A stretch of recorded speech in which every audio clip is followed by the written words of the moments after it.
Nous voilà le premier jour de la Semaine Sainte où on nous met en évidence déjà Judas qui va trahir, hein, puisque quand Marie met ce parfum sur les pieds de Jésus et sur sa tête, Judas dit, mais enfin pourquoi, hein, si on les avait vendus, on aurait de l'argent pour donner aux pauvres, enfin surtout pour mettre dans sa bourse. On voit là un manque de confiance en Dieu. Hein. Marie a une confiance, Marthe aussi, une confiance immense en Dieu. Elles savent très bien que elles ont compris, parce que le Saint-Esprit souffle dans le cœur de qui il veut et où il veut, elles ont très bien compris que Jésus allait partir à la mort, donc on commence à le revêtir des objets de la mort de l'époque, l'onguent, la myrrhe, l'aloès, pour justement préparer à la mort. Mais Judas, lui, voit qu'une seule chose, c'est ce que ça pourrait lui rapporter.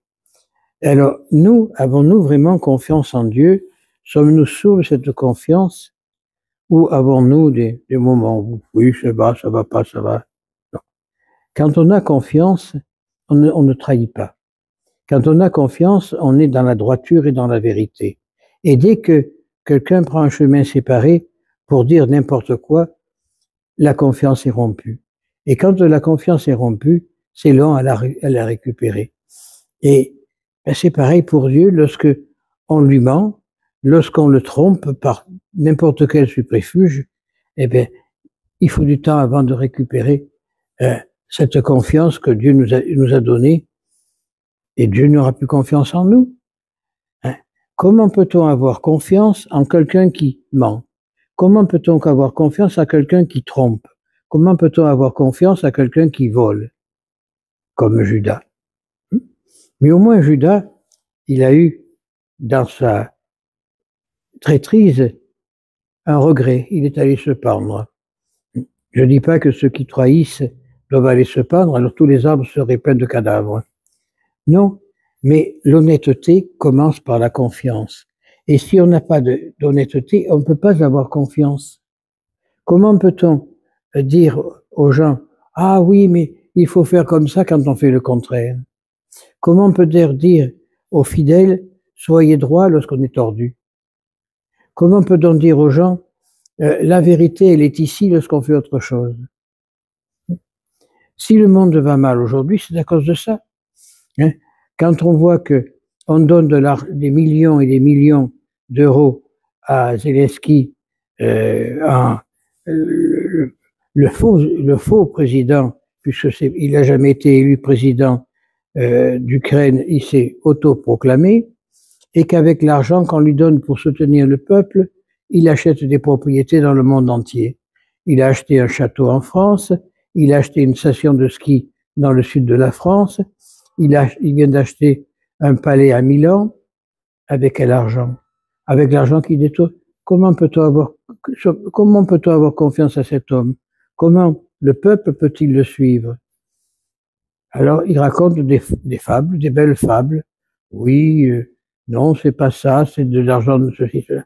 Non. Tout cela, si on n'est pas dans l'absolue honnêteté, on ne peut pas avoir confiance. Et c'est quand on n'a pas confiance, un vase cassé, même collé, il sera toujours cassé. Et quand on a perdu la confiance, on ne peut plus la retrouver. Mais c'est pareil pour Dieu. Quand on le trahit, hein, ben, quelle est la fin de Judas? Il est allé se pendre.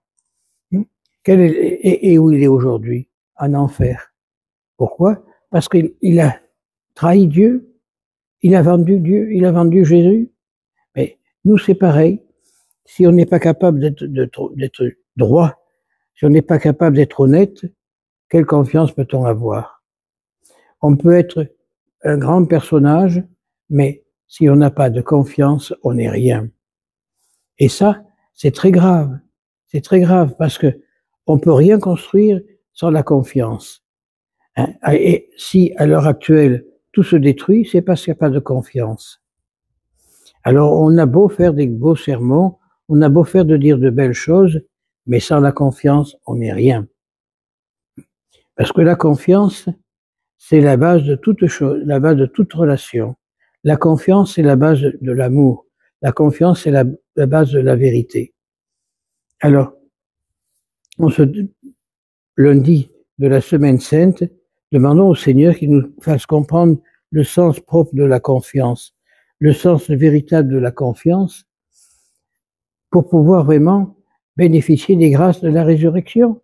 Non, pour que le Seigneur nous apprenne à redonner la confiance, à redonner l'amour, pour que nous puissions grandir et faire son œuvre. Judas le pauvre, je dirais ce que j'ai toujours dit, Judas n'a fait qu'exécuter le plan de Dieu. Il fallait qu'un le livre. Judas a été choisi parce que il avait sa mode de vivre, sa mentalité, et il a vendu le Christ. Eh bien, quand on n'a pas la confiance, on renouvelle l'acte de Judas, on revend le Christ. Et nous sommes encore de ceux qui, le jour des rameaux, criaient Hosanna, fils de David, et ceux qui, à quelque temps après, criaient à mort. C'est ça, la confiance. La base de la confiance, c'est aller jusqu'au bout dans ce que nous a donné sans le trahir. Et tous ceux qui ont crié Hosanna, fils de David, ils y croyaient. Ils mettaient leur manteau, qui à l'époque valait très cher, pour que les pas de l'âne et de l'ânon où était le Christ ne se salissent pas. Et quelques jours après, ils criaient à mort. Eh bien, alors, prions pour que le Seigneur pardonne à tous ceux qui ont agi de cette manière. Prions pour que le Seigneur les pardonne et les ramène à la vérité tout entière. Ainsi soit-il.